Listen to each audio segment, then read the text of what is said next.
Hi, I'm Michael Hartman. I'm Naomi Liu. And I'm Mike Rizzo. And this is OpsCast, a podcast for marketing ops pros and RevOps pros.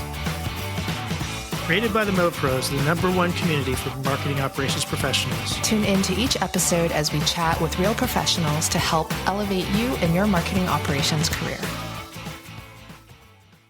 Hello, everyone. Welcome to another episode of OpsCast, brought to you by marketingops.com, powered by the Mo Pros out there. I'm your host, Michael Hartman, joined today by my co-host, Naomi Liu. Mike Rizzo is off at Inbound 2024 up in Boston. So, Naomi, how are things up there up in, where are you again? Somewhere in Canada? Vancouver, sunny Vancouver. I can't keep up with you these days. You're all over the place. So I'm here. Okay, good. Well, for this week. Well, this is a new situation for us because Naomi actually has someone sitting with her. Our guest today, joining us today, is Johnny Rodgers. So Johnny was one of the original employees at what became Slack. During his time at Slack, from the beginning until post-acquisition, Johnny wore several different hats. Earlier this year, he and some other former early employees from Slack started sharing some of the stories about the early days and beyond of Slack, and we thought would be interesting to share with our audience. You can read and subscribe to those for notifications as posts go live in there. It's under the domain buildingslack.com. And we'll share that in our show notes as well. Johnny, thanks for joining us today in your cozy little space there. Thanks so much for having me, Michael. Thanks, Naomi. Yeah, no problem. Michael and Johnny, I have to say that I'm super excited that Johnny's on the podcast today. In the back of my mind, he's someone that I've wanted to bring on the show for a while, and I'm just glad that not only could he be on here today, but actually sitting next to me recording. So, yes, I think this is a first, right? We actually have a guest in the room with one of us. Well, despite, going through COVID and having to do remote work like everybody else, I never made the jump to a good audio setup at home. So it's probably just as well I'm here with Naomi's professional microphone. Well, you would be surprised at some of the scenarios we've had with guests. I think we had someone who was like in one of those like phone booth type setups in an office sharing place with no mic, no headphones, and it still worked out. So I think we'll be okay, no matter what. Sounds good. All right. Well, I gave it like the 2-second version of your career path, particularly just the Slack component of it. So I know it's not complete. Maybe if you could just do a quick overview of your career path and how you ended up at Slack, and then we'll kind of pick up from there. Yeah, for sure. It's funny, I was just chatting with a friend about this yesterday, how we were the lucky few who got the internet at home when we were, young enough to have lots of time to spend kicking around on the internet, mid-90s. When I was 12, we got a computer home. It was connected to the internet. It had a little bit of software, and I spent a lot of time just kind of like messing around, and I've spent the last, 25 years of my career pretty much doing the same. When I finished university, I started a web development studio, just, building sites for people. This was kind of around just after the .com boom and bust, and was kind of just a generalist, doing a little of everything, a bit of design, a bit of programming, figuring out how to deal with clients, and did that for about 7 or 8 years. Eventually went back to grad school, did my master's here at SFU, and after grad school finished, it was the end of the financial crisis and recession, and jobs were scarce. So I was looking around for jobs in software here in the city. And my wife, who's the primary teacher, she actually had been using this game Glitch in her classroom. And she said, this is made right here in Vancouver. And it's the guys who used to make Flickr. And I had been a Flickr user. So I applied. I actually sort of cold called Stuart, went for coffee with him, and my skill set was just kind of general web dev and a bit of design and programming, and they were, looking for somebody to help out. And so I joined Tiny Spec, as it was called then, when they were working on the game Glitch. And I came in toward the latter end of that. I only worked on the game for about 8 months before we eventually shut it down and pivoted to Slack. Yeah, it's so interesting. It's funny. You mentioned two things that I at least I tried to forget about them, I guess, which is the .com bubble and burst, and the financial crisis in the early aughts. So, because those were like right in the middle of my career. So that's not fun. So thanks for that. Appreciate it, Johnny. Opening old wounds. No. So, when Naomi mentioned you as someone she knew and as a potential guest, it was around that time. I think I also listened to a lot of podcasts in addition to this. Right? I heard a little bit of the origin story about Slack from the How I Built This podcast. And so I don't remember all the details, but you mentioned, right, it started as a gaming company. So, like, was there anything else about that? I mean, it sounds like it was an opportunistic kind of thing as well, but like, what other things attracted you to the company? Was it that the former Flickr founders were part of it, or was there more to it? Yeah, it was actually kind of a few threads came together that really pushed me in the direction of wanting to work for the company. Like I said, I had used Flickr and loved what the team had done, bringing photo sharing to the web, and kind of this mix of like a sense of humor and I don't know, I would say like love that they brought to that. It was just a very different time on the internet, and it was so much fun being on Flickr with people commenting and leaving notes on photos. And I don't know, it seemed like this very genuinely delightful community that I really enjoyed. And it was also at the time, if you wanted to have a blog with photos on it, you hosted them on Flickr. Blogger.com would say, go create a Flickr account, upload them there, and then paste the links over here. And so that's how I, became a Flickr user, because I was a blogger at the time, just like travel blog stuff. So I've had a lot of like positive impressions of the company and the people behind it from what they had done with Flickr. Beyond that, I had lived in New Zealand for a little while and had briefly met who became our CTO, Cal Henderson, one of the founders there when he was giving a talk at Webstock, great New Zealand web conference. And then finally, Eric Costello, who's one of the third of four co-founders of Slack, he had posted a lot of stuff online early about building websites, HTML and CSS and JavaScript, tutorials basically. And he had always shared it sort of out of the goodness of his heart and his own kind of like passion and curiosity about the subject. Like he was never charging for that content or anything. That's kind of a different time again. And I can remember learning techniques for how to use CSS for different layouts from his website. And so, when I found out that it was that group of people here in Vancouver, it just seemed obvious to me, like, I don't care what they're really working on. I want to work with those people. And in the end, that ended up being, sort of the key to the success. Like, I wasn't a gamer. And like I said, I didn't get to work on Glitch for very long. But, working with that group of people turned out to be, a really durable way to solve interesting software problems and build a business together. I've been reading, I've read some of the stuff that you posted on building Slack. And I actually jotted down a couple of notes, because one of Slack's evergreen goals you had mentioned is software for work that people can love. And that's just something that it resonates with me, because, as someone who is a lover of technology and the tools that I use in my day job, there's obviously tools that I cannot stand and there's tools that I just love to use. And it's just one of those things, like, it's so nice to utilize tools and software in your day to day where that premise is that backbone of that, right? And it's just nice, right? Because you had also written something about you'll know it's working when you don't have to use email at work anymore. And it's, while obviously we still use email, it's just a different way of doing our jobs that allows us to communicate and stay connected and keep organized with all of the million other things that we're doing every day. And I don't know, I just really appreciate that sentiment when it comes to building those tools for, people like us. Yeah. Really, we always built the tool that we wanted. And I think that ensured that we were building something that we loved and that fit really well for the jobs we were trying to do. We weren't trying to build for some imaginary person or team or customer out there. We were building for ourselves and thinking about how it might be useful in lots of different industries. And so that kind of idea of like work software that people actually love, we were very lucky to sort of hit a chord with folks and help move them off of sort of the email hell of the time.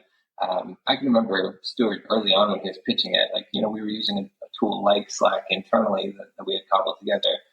And that was my first time being at a job that didn't have email. And it was great, but it was, still very rough. But he could really see where things were going. And he would say to us, Slack or something like it is inevitable. And I think now, 2024, 10, 12 years on, it's hard to imagine working without this kind of tool. And in the time since I've left the company, I've been doing some volunteering and working with some other groups, and everybody has Slack, no matter what they're doing. And it's pretty amazing to see all the different nooks and crannies that it's found its way into since then.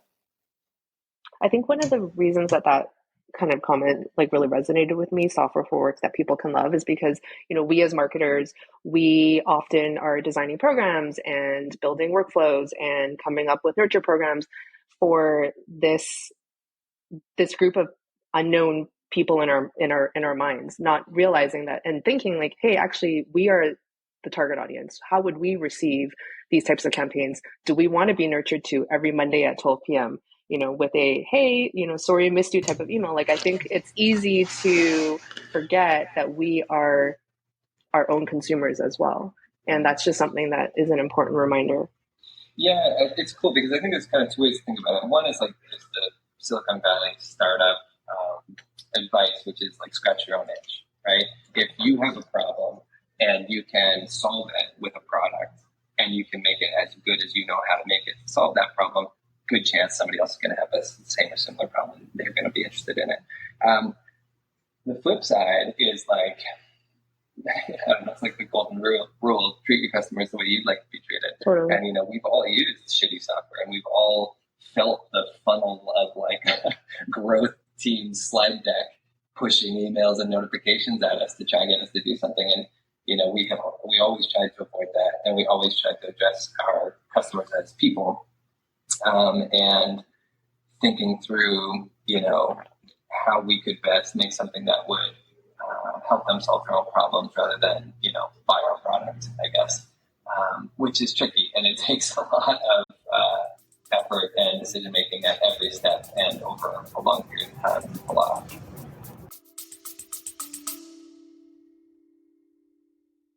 Hey everyone, Mike Rizzo here, CEO of MarketingOps.com and co-host of OpsCast. I've got a little secret to share with you, something that's been one of the best kept perks of our community until now. At MarketingOps.com, we've built a hiring program that's changing the game for marketing operations recruitment, and we're finally sharing it with the world. Our community is over 22,000 strong, and within that, we have over 4,400 members who are actively and passively seeking new opportunities.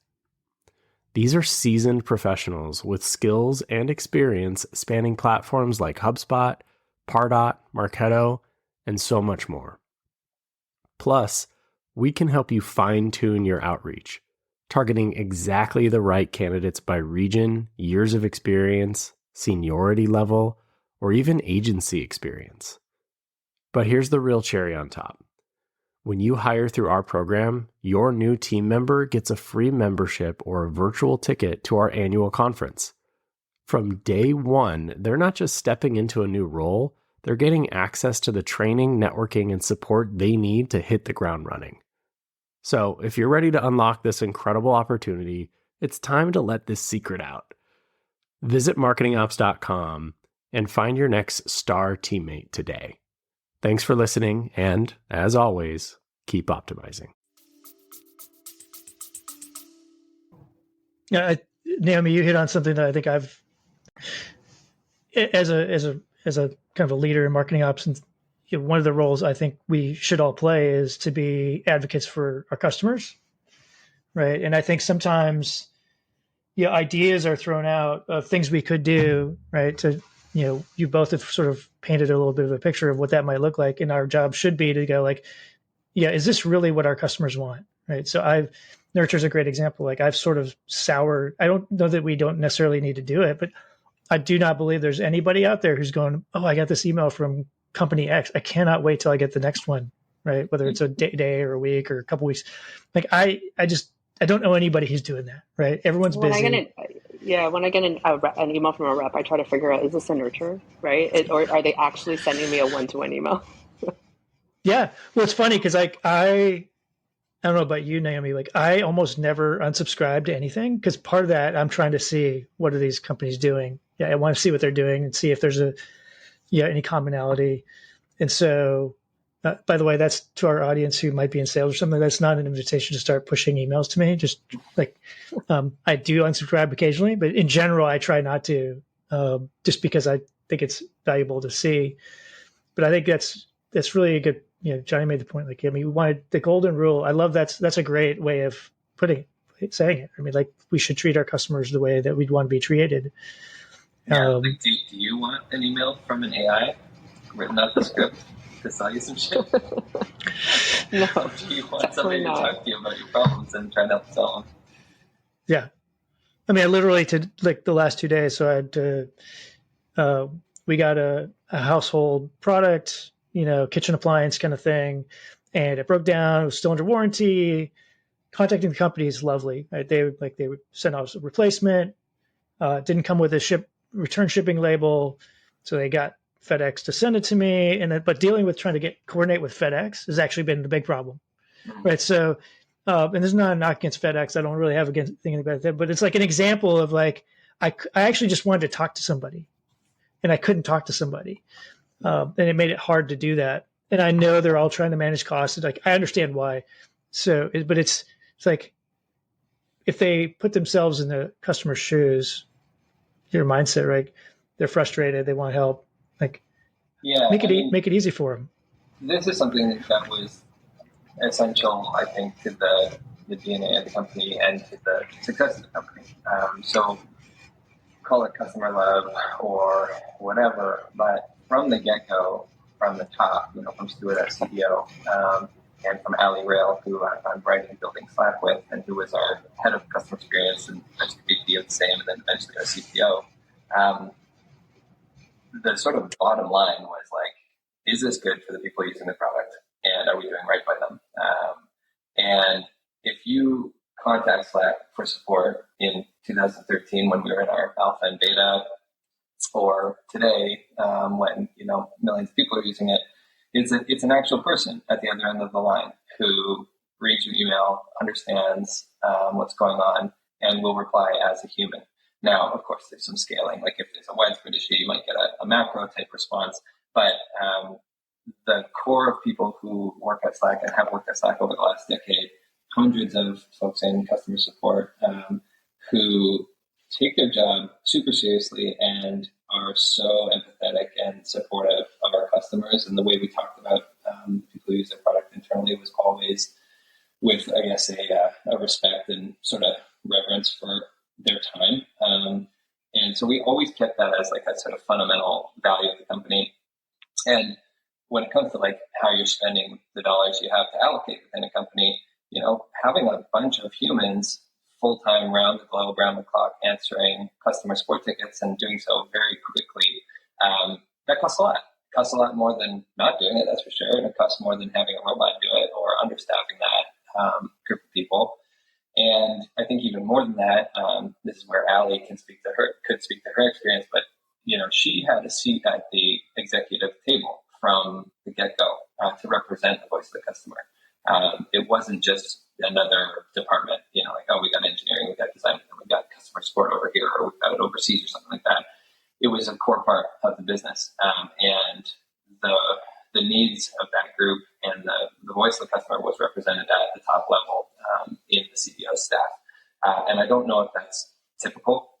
I think from what I've seen from other companies and what I've experienced as a customer of other companies, it sure doesn't seem typical. Try and email Google with the problem. Yeah, it's interesting because what immediately goes to my head, because I'm in Dallas, is Southwest Airlines. And I don't know if this is still true at Southwest Airlines, but when it started, right, one of the things that Herb Kelleher did was he made sure that people were empowered at the front line to delight customers, right? Whether that was on the plane, at the check-in, at all that stuff. And so they had the freedom to do what they thought was right to solve a problem. I don't think that ever meant like, doing something that they didn't think was right just because the customer said it, right? So that the adage, like, the customer's always right, is, not what they believe, but they did want to have a delightful experience. And it's a big part of, in my mind, with how they grew so fast, so quickly, right? So yes, there's a cost to that.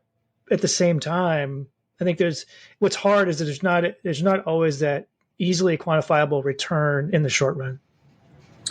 That's right. It's seen as a cost center in the short term. But yeah, we all have examples of companies that we feel trust for, and we feel are actually taking care of us when we deal with them, that have gone out of their way to make this a priority. And it does add up in the long run. I've shared this story before, but I really like it as an example of this. Slack took off really quickly in the first few years and grew beyond what we had anticipated as being probably a good tool for people in tech and media, and then it grew, outside of those industries into many, many others. And as the companies using Slack got bigger, from hundreds to thousands, tens of thousands of people, there's an overhead to that kind of communication at large organizations. And one of the primary pieces of feedback during those first couple of years was, we need threaded conversations. We need to be able to reply to messages. We can't just have a single layer in channels, which is what we had at the time. So for those who used Slack at the time, conversation in a channel would get really busy, and you wanted to respond to Michael's message, but since then, Naomi and, Dave have been having a different conversation. So how do you sort of segment that? And people were, desperate for a better way to do that. And we eventually released Threads. And the reason I bring it up is because after we released Threads, after a couple of years of thousands of people sharing their feedback about the need for this, our customer support team went back and replied to every single one of those people, even if it was from like 2 years prior, old tweets, old Zendesk tickets. And they went through and they said, we heard you, we listened, it took us a while, but we think we've got it right. It's out now. Please let us know what you think. We still want to make it better. And people were so, surprised by that, that we, kept track and actually followed up with them. But then, delighted and engaged to actually make it better. So it took something that was a hugely disruptive change to the product that, was not without its like growing pains and bumps. And instead of having customers angry that it was wrong or, that it changed things, it gave us an opportunity to keep having a conversation with them and say, this is what we think is best. Here's where we're going with it. What do you think? And the million ways that they came back to us with feedback and ideas made the product better, and it deepened that kind of trust and a sort of mutual appreciation for one another, and just trying to make the best thing that we knew how. And I think, that's one example. There were many others over the years. And I think it's, like I said, essential to what the company was and to why people talked about this piece of software and wanted to use this piece of software and took it to other places, their next workplace or whatever, in a way that's not true with a lot of software that you use at work, which you're often happy to see the back of. I think one of my takeaways from that is that, in our line of work, something that's can be a challenge and super important is technology adoption, finding internal advocates, and how do we get our stakeholders and business partners on board with some of the changes that we want to bring a company through, right? Some of the digital transformations that we are trying to enact within an organization, and just kind of hearing some of your anecdotes about how you treated customers and how you listened to their pain points and then took action to find solutions for that is something that I think a lot of our listeners can have a takeaway from, right? And just listening to the people that we're supporting and what are the things that are keeping them up at night? How do we help them meet their business goals, their revenue goals, and what are the tools or education gaps that we can, as marketing ops folks, help to fill? Yeah, I agree. I think I had the same basic sentiment, Naomi, or free thought process, is that I think it's easy for folks in marketing ops to get sort of defensive when they get feedback that is negative about something they've done, right? Or a solution they come up with. And my view all along, as long as it doesn't get personal, is like, take all that in, right? I want that feedback. I want as much of that as I want. Doesn't mean you have to go do everything. But the more you do that, and the more you listen, I think the more likely you are to be able to support the team broadly. It'll help with prioritization, all those kinds of things. So I think that would be my takeaway, is like, be open to getting that feedback, whether it's positive or not. Yeah, and we would always foster that. We were really active on Twitter at the time, similarly sort of replying to every message. And people would have all sorts of ideas. And like you said, it's not like we were going to just go and implement whatever people asked for. But, we would hear every day about little paper cuts that people were having with the product. And the fact that we actually listened and would fix those and turn around and say, hey, it's fixed, it's better now, meant that A, we would get more feedback from that same person again because they knew we were listening, and B, it would make it better for everybody else who had that same feedback but hadn't before, right? And so there's the big hard problems that you're trying to solve that might take months or years, and you're not just going to be able to turn around in a day. But there's also tons of little, low-hanging fruit that you can address pretty quickly at pretty low cost, and actually adds up to a dramatically better product experience and a much happier group of customers. I'm not involved in rollouts of software in organizations the way you guys are talking about, but it seems like the same kind of thing could be true.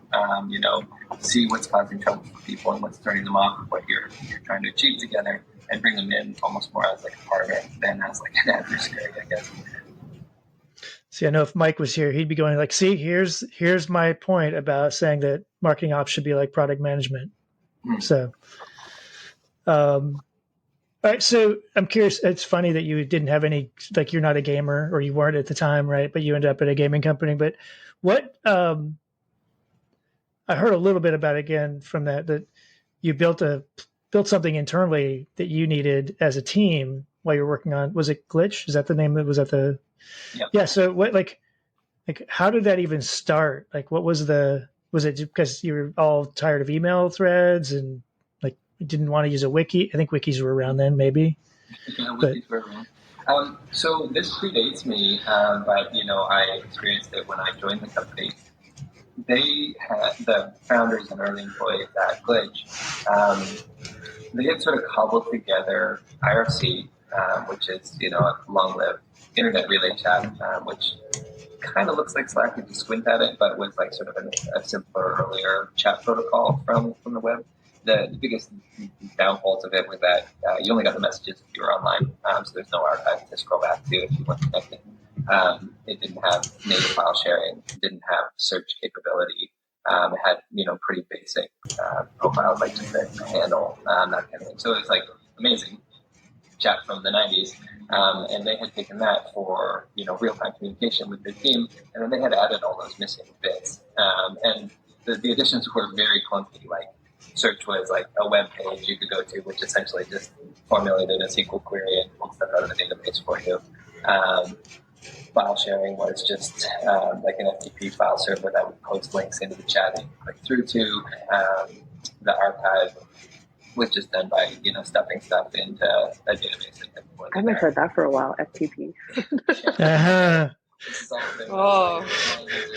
Some people, if anyone on the call is Googling what FTP is.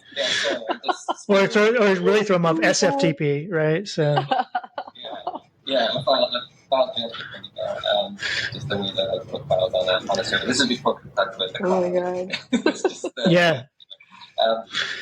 Anyway, they had taken IRC and they plugged in the bits that made it more useful. And everything happened there. When I joined Glitch, I got an email address, but it was like, I don't know, I think I maybe got expense report receipts there, and that's about it. The stuff that today, again, would be in Slack.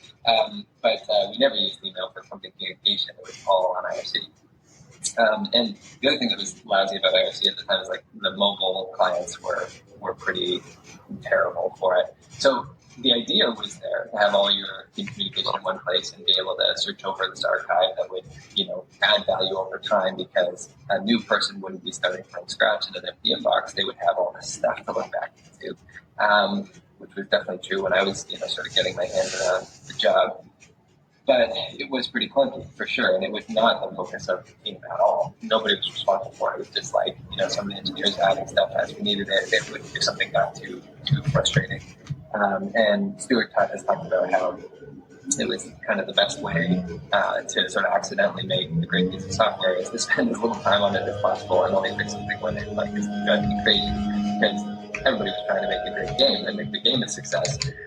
So, he has spoken about this in print and on podcasts before, but when he and the other founders realized that the game just was not going to be tenable economically, it was creatively very successful, and the people who played absolutely loved it. It's kind of like an Animal Crossing type of casual social gaming. It's really fun, really sweet. But when they realized that, it's just going to cost too much to make for the number of people who are going to pay to play it, Stuart's a creative guy, and I think he kicked around a handful of ideas, one of which was, I think this thing that we've built for our own internal use could actually be a real product. And that's what he eventually pitched to our VCs and board and said, we can keep going with the game, but we're going to crash and burn, and we're going to run out of runway. So why don't we take the money that we've got left and make this product? And he pitched it as potentially $100 million business, and grew to much, much beyond that eventually. But it was this ambitious idea, and this was at a time when companies were really running on email, and things like HipChat and Campfire were used in some dev and tech teams, but hadn't sort of penetrated broadly beyond that. He anticipated that, as I said, Slack or something like it was going to be inevitable because email just was not suitable to how we were using it really, and wanted to build a product around it. So, I know there are people out there. I'm married to one who gets frustrated by Slack because it's just yet another channel, because email has not gone away, nor has text messages. There's all these different ways of communicating at the organization. And I've seen that myself too, right? That, picking which one you use at what time, when you guys were rolling it out with, maybe initially or over time, right? Did you start to find I hate to use the term best practices, but things like setting, or there's certain things you should do if you want to adopt Slack as it relates to being very deliberate about, this is when we use Slack, this is when we use email, this is when we use text message or whatever other channels. Mm-hmm. It was something we spent a lot of time on. And I think on the one hand, we got a little bit lucky because a lot of teams who were truly early adopters in that first year or two were a lot like us, were software teams or media teams where the real-time nature plus async just kind of made sense to them, and they were really comfortable in the tool. And so having them move everything over was relatively pain-free. As we started to expand outside of those teams, and the newsroom or the tech eng team or something like that, into other roles and other industries that had more overhead for things like auditing and compliance and, on the record communications, or didn't, sort of embrace the kind of sync, async fluidity of organizational communication, then we had to start telling a bit of a different story about it and giving different kinds of techniques. So we would ask people in the early days, try and move your whole team over to it for a week. No email, no nothing else for a week. And if it's still working for you on Friday, you should keep doing that. And if it was just one more thing in the mix, it died.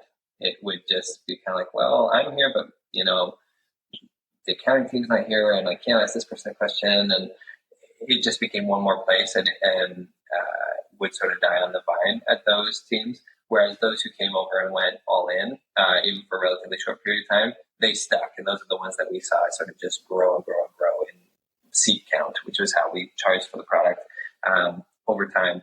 We would also give tips about, as you say, being deliberate about how to use it. So when you start a new team or workspace, as they're called now, you end up with two channels, general and random. And even that is it's pretty vague about what you're supposed to do. General is for a little bit of everything, and random, sort of recognizing that people bullshit a lot at work, was for joking around, sharing links and posting, GIFs and stuff now. But that didn't give you much structure, right? And we had to teach people, okay, a channel is a good bucket for a topic, and that topic might be a project that you're working on or a client that you have a relationship with. or a department in your company, like accounting as an example, or an event like, next month's offsite or something like that. And when we started to show examples of that kind of thing to people and show how channels kind of have their own life cycle, that's when it would click for people. And what we also found, which I think there's some, clever name for this, but it's the same thing on Wikipedia. Most of us never contribute to Wikipedia, but we all get benefit from it, right? But there's this small percentage, and it's like sub 1%, right, of people who spend a lot of time editing it and making it good for everybody else and applying norms and stuff. And we found the same thing happen with Slack. There's some people who take it upon themselves, either because of their role, like they're a chief of staff or a project manager or something like that, or just because of their natural affinity for organization and helping people communicate, would take on the job of making sure that channels, had a good name, were not duplicates of others, would encourage people to have public conversations in public channels instead of, often people would kind of get a little scared and default to DMs or private channels. So all these kinds of like good practices or best practices, as you said, would sort of percolate up from these folks. And we tried to provide resources and like coaching to those people via videos, via like, PDFs, honestly, at the time. It was like, here, you're getting started on Slack. Here's like 5 things to try. And then the biggest thing I think that worked was, giving demos to customers and saying like, this is how we've got things organized. And you can immediately sort of see the light bulb in their head go on and say, oh, well, I could create a channel for my department or my project or whatever. And understand that if you start doing that and start putting the right content in the right channels, it sort of self-organizes in a way that is pretty legible to the next person that you add to Slack. So those are some of the things that we worked on over the first couple of years. That said, it's like far from a solved problem. You said your wife's frustrated with Slack as one more thing to check. I see that all the time. I joined the Slack last year for a local environmental group. And, there's some people who are on it all day because I think they also use it at work, and it's very easy for them to flip over and check out what we're talking about. And there's folks for whom it's like, oh, I got to remember to check Slack like once a week, which is definitely not how we decided to be used. And so that is tricky. And, I do feel the pain of folks for whom it's one more channel. It's like, man, was that a WhatsApp message or an email, or was it on the forum, or was it on Slack? And, we didn't solve that problem, I would say. Naomi, I don't know about you, but like my thought there, again, like lesson learned, right? Those getting, when you talk about adoption of technology that most of our listeners would be dealing with, right? Getting one or two people who will be the early adopters and advocates for it seems to be a really important piece of this. Like, do you see that too? Totally. Yeah, especially when you're dealing with groups of people where there may be differing levels of technical aptitude, right? And I think that, if you don't want to spend your entire day, week, month, quarter, just trying to enable users and kind of defaulting to a bit of like a help desk IT situation, finding internal advocates and those who have a higher technical aptitude who can help their teams and also kind of be that resource and help them help others too, I think is super important, especially in larger organizations, because otherwise you end up being kind of a ticket desk for the same questions over and over, or having like really good documentation. We use Vidyard internally to create, self-help videos that I've done over the years to answer questions that I know I will often get, especially for folks who are onboarding or new to an organization. And I've always found that to be super helpful as well. But technology adoption is always going to be something I think that, if you're not in the tool, and even for myself, right, there's certain tools that we have that I'm not in it every day that I'm like, how did I do this again? Right. So, I can feel that pain for sure. We ended up formalizing this program as what we call Slack Champions. And it was kind of like a loose network of folks at our different customers who play this role that you're talking about as internal advocates and enablement.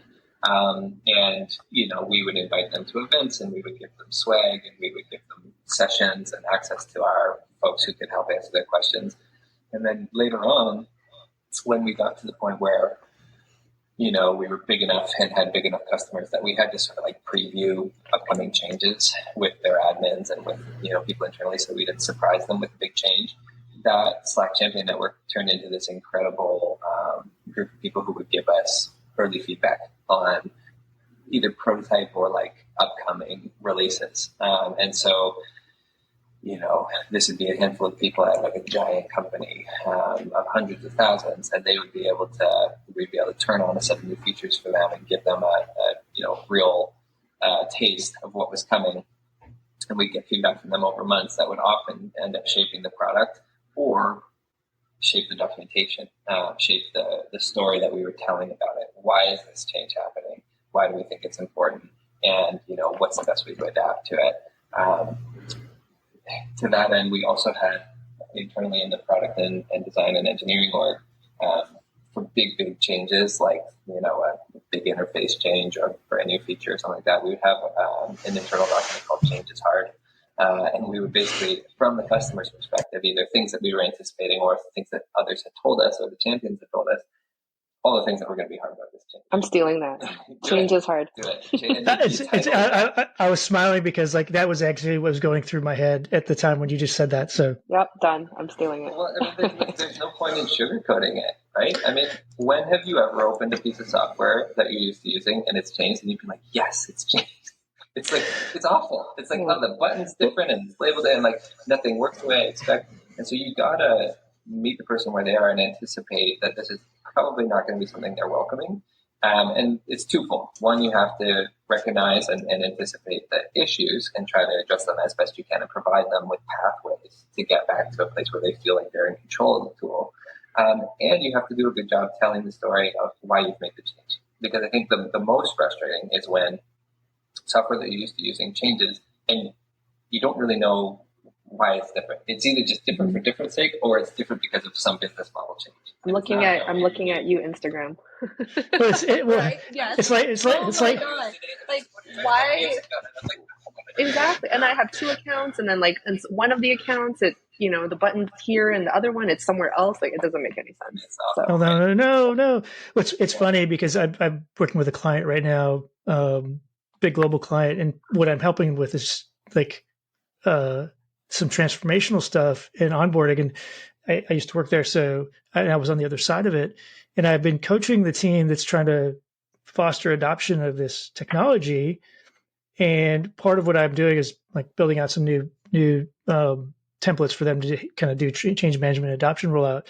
And in that process, I did some research. I found this article, I think it was Harvard Business Review or something like that, that was originally written in the 60s or 70s, maybe the 80s. And what struck me was everything it talked about why change is hard and why there's resistance and all, is absolutely true today because it's human nature. And, you fast forward to today, and I actually think it's more acute because people are so busy that even if a change that they have been told or even if they believe is going to be beneficial, it's still a disruption, right? And that transition time is hard because now you're going like, I used to do this way. Now I can do it this other way, and maybe the outcome will be better, but I have to learn this new way. And it's, it's not intuitive yet because I haven't gone through it. Right. So like you said, meet them where they are. And I totally believe that, right?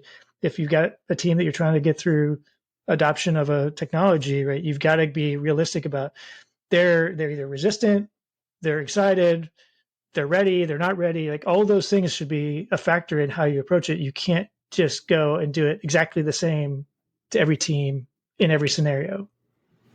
That's right. To steal another sort of way that Stuart used to talk about it, we'd say nobody sits down at their computer to use software. Like they're sitting down at the computer because they need to share their thoughts, or they need to reach out to somebody, or they need to, design a piece of equipment in AutoCAD, or whatever they're trying to do. They have some end in mind. They're not trying to use your software. And so much software is so self-important in how it presents things like change. There's software that I use infrequently enough that every time I open it, it's different. And every time I open it, it gives me some marketing carousel. Here's all our new features and AI this and click on that and take a tour, and you can't get past it. And it's like, no, I'm just trying to like get my file or whatever it is I'm trying to do. And I think like it's very easy to fall into that trap. Okay, again, Stuart, I just steal all his stories because he talks about this stuff so long. He calls this the owner's dilemma, owner's delusion, pardon me. And the best example is you open a website for a restaurant, and what you want is the hours and their phone number, maybe their menu, maybe probably their location. Make a reservation now. Yeah, but what do you get? You get a video with music and a fancy slideshow of like pictures of a wine glass, and you can't figure out where anything is. And that person who, asked for that website to be made had this idea of like how they wanted to present themselves, basically, instead of thinking about what the person using that website actually needed. And I think if you apply that over tens of thousands of product decisions for the software that you use, you end up in a pretty bad place. And we always try to avoid that. I'm not saying we were perfect by any means, but I think it's an important way of sort of staying humble and making sure that you're always trying to, as I said before, make the software that you want to use and treat the customer the way that you would want to be treated as a user of software. The only thing I could say about those restaurant websites is at least I think there's like 3 templates that they all use. So I can quickly figure out where. Yeah. That's funny. Yeah, I mean, I think it's funny. I'm sure our listeners, when they started this, if they gotten this far, right, they're like, how is the story about Slack going to have it help us? And I think like all these things about, and again, I'll go with Mike, like he would have said, right, he's been pushing that marketing ops we should think of ourselves as product managers. And I'm sort of on the fence about it. I think this is a story that tells us like, you need to listen to and understand what your audience, in this case, if you call them customers, I hate calling them like your internal folks customers, but that's the analogy. It's true, right? I mean, you should be trying to help them be able to do the work they want to accomplish, not use the software. Like that's a really good distinction. And you should be listening to their feedback. And like all those things I think apply. And then how you get them to adopt it, like we talk through like all these different things, like you meet them where they are and understand the change is hard, and they're going to be going through that. I don't know about you, Naomi. What are some key things you picked up from this conversation? Well, I'm switching the name of my QBRs to change is hard, right? And that's the first thing. No, but in all seriousness, I really do think that it is important to get that feedback, and I think that us as marketing ops people, professionals, we are very good at telling what should be done, how things should be done, and what we think should be done. But if we just take a bit of a step back, and I think, I'm not saying run an NPS survey to our internal business partners, but I think it is important to talk to them and just say, hey, what's working for you and what's not working for you? What are some of the challenges that you do have? Are you getting the support that you need? They say it takes 7 times to hear something before it really sticks, right? When you're trying to learn something new, do you need this XYZ training from us 7 times? Not watching a recording 7 times, but do you need us to repeat it to you and show it to you and, help you do it, templatize things? I think that's just really important, and not just assuming that everybody is, on the exact same knowledge path that we assume that they are. And I think if we can be open to listening to what they're struggling with, I honestly think that it will help the entire organization when it comes to enacting programs and what we all want, generating leads and pipeline, new business, open opportunities, things like that. So something that's common in user research and product development that might be useful is that you don't necessarily have to talk to everybody, right? You can get a ton of information if you just talk to a handful. And like with a product, if you put a product in front of 5 to 8 people, you're probably going to pick up like 95% of the issues. Like you might miss something, but you're going to get the majority of it in terms of like, does this solve the problem? Is this useful? What did they trip over? And often with our product prototypes, that's what we would do. We would put it in front of a handful of people, get a wave of feedback, do it again, rinse and repeat until the point where we weren't learning anything. from the small groups of people, and then we'd start rolling it out to larger groups of people, and then we would find different types of issues at scale. But I imagine the same kind of thing might hold if you're rolling something out to a large organization. You don't want to put it out to everybody and ask feedback. You want to put it out to maybe a handful of people who you have a relationship with, or who have been able to provide feedback in the past, or who you can sort of foster that relationship with. And if you get 5 or 10 of them to talk to you about what they're seeing and what you might have missed, you're probably going to avoid exposing that issue to the thousands in the company. Yeah, I love like it. that. Yeah, I do. I like that. Yeah, I think I remember many years ago in my career, I was responsible for some website stuff, and one of the things I think similar to what you were talking about, Johnny, is when we were rolling out new things, or trialing out new designs or something like that for parts of the site with our sort of internal teams. A lot of times I would just go and have them like, here's the website, do what you need to do here and see how it goes. And the hardest part for me was not talking, right? Not guiding them, right? I really, that's so hard. But watching people use the software that you've made is like its own circle of hell. It is. Right? It's like, no, just do this. Yeah. It's really hard to do that. Johnny, this has been great. I think I even picked up stuff from here that, or maybe reinforced some things that I believe that hadn't really been at the surface for a while. So thank you for that. I know you're working on the storytelling about the early days of Slack, but is there anything else that you want to share with our audience that you're doing, or how they can keep up with that? Yeah, well, for sure. Thanks so much for having me on. It's really a pleasure. Ali, Rail, and I, who's also very early along with me at Slack and stayed for a long time, we've been writing this blog, buildingslack.com, which shared sort of from the origin story of shutting down Glitch and starting Slack up to sort of when we started to really experience hypergrowth. We took a little lull over the summer here. We were both doing some other things, but we've got some exciting stuff queued up for the fall. Sort of talking through some of the challenges we experienced when we, went from a tiny team of 8 to a team of hundreds and then thousands, and from, billing for 1 million customers to billing for tens of millions of customers, and everything in between that led up to our IPO in 2019. So we're into sort of the meat of the story, and I hope that you'll tune in and follow along. We don't post super regularly. You might get 1 or 2 newsletter emails a month. We'd love to see you there and also hear your feedback. Those are kind of the most fun. Actually, we've been doing a series called You Asked, and it's when people read something in the newsletter and they have a question and they share it with us, and then we use that as sort of the impetus for another post answering that question. So some of those have been some of the best ones. Love that. Like real-time feedback. All right. Well, Naomi, thanks for hosting Johnny in your home studio there and No being a part of this. I'm about to go feed him lunch too now. Good for you. This is the best gig I've ever had. Yeah.